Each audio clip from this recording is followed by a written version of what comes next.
Kami ang Team Belly Dance! Ang pangalan ng grupo namin ay Goddesses of Belly Dance.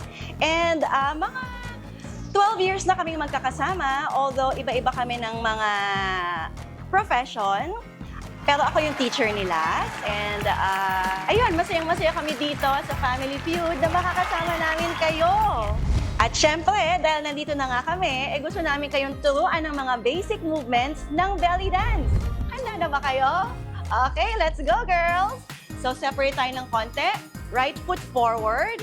Ang gagawin natin ay snake arms. Ganyan ang itsura niya. So paano? Bring one elbow up. Make sure na naka-angulo siyang ganyan. All the way up, yung pinakamataas na kaya mo.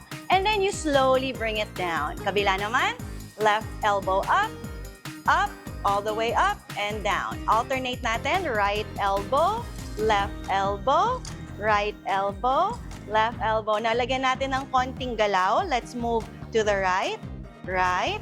At the hip as you do your snake arms. So, ang ginagawa naman ng hip is figure 8. Now, take your time. The slower, the more beautiful it is. Enjoy lang tayo.